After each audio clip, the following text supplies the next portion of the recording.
Hello everyone, welcome to Weekend Girl channel. Finally, it's time for some tips and tricks.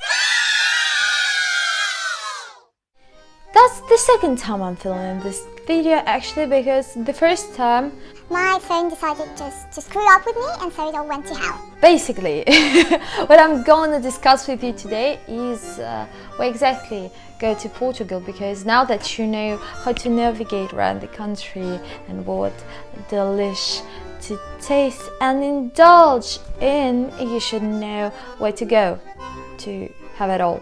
What cities actually you should visit, in my personal opinion. So here are top 7 cities in Portugal to visit. City number 1 is Lisbon. Lisbon is the capital of Portugal, so it is admittedly unavoidable, but it's also very beautiful and full of places of interest like Torre de Belém and Jerónimos Monastery, St. George's Castle, local St. Cathedral of course. There are also tons of museums, churches, arches and bright colourful streets to navigate, and it's all here in one central city of Portugal, so do not neglect the capital in your attempts to learn more about the country as a whole.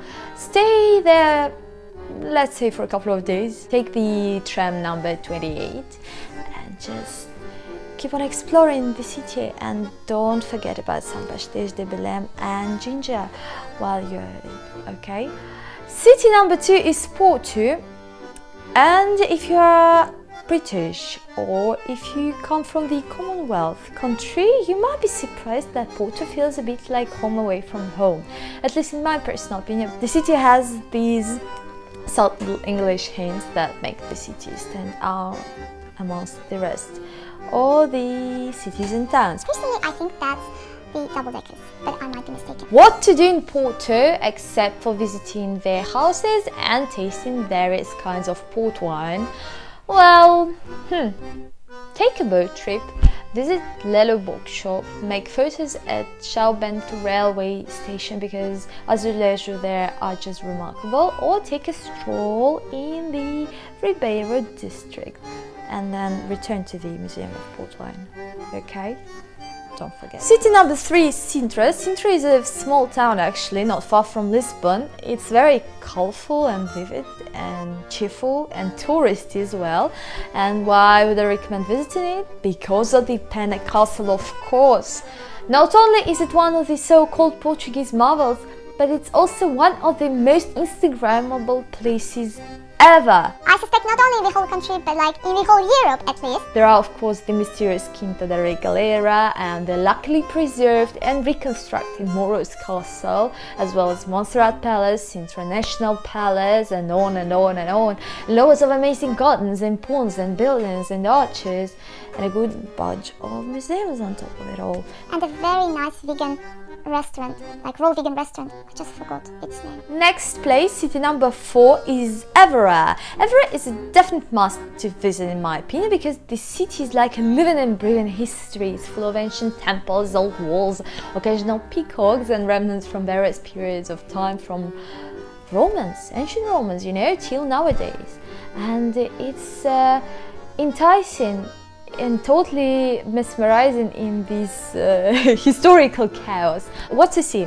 Definitely Diana's temple, since it is already reconstructed, the St. Cathedral, Manuela's palace, Capella dos Ossos, and just, I think, everything. The city is so beautiful, you definitely don't want to miss. Next city, city number 5 is Bragança. Bragança is the epitome of what North is like in Portugal, culturally and architecturally.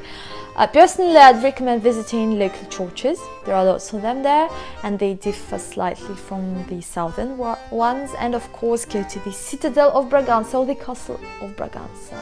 Built in the 12th century, it is a massive fortification with walls and towers, and this whole medieval feel that you'd never guess you are living in the 23rd century within the walls of the castle. And of course there are lots of stories and legends associated with the place, so you might be interested in this cultural aspect as well. And not so many tourists, at least I didn't see them like at all, so it's nice if you are really tired of crowds. and tourists and crowd and tourists. City number 6 is Beja. Beja is another vastly underappreciated city in my opinion, because I did not notice lots of tourists there as well, even though I know that I saw some of them. Like one old lady was from New Zealand, so perhaps she was as curious as I am. Beja is extremely old, it's very beautiful, it also has a castle. So it is a city definitely worth visiting. There are also lots of historical buildings, a nice Visigoth museum. There are lots of ruins and statues and remnants of the past, and a castle. And the city itself is quite small, but it's so stuffed to brim, you know, with all those historical and cultural treasures that you'll have quite an intense visit there. And the last but not the least is Viana do Castelo, and I'm so in love with this place, it's not even funny. I don't know why, perhaps it's the mixture of ocean, port, bolas de Berlim, green wine, churches and chapels and Portuguese Baroque architecture and streets and bridges and sculptures. I just can't resist the temptation. I really want to return there because the city is breath-catching in my opinion.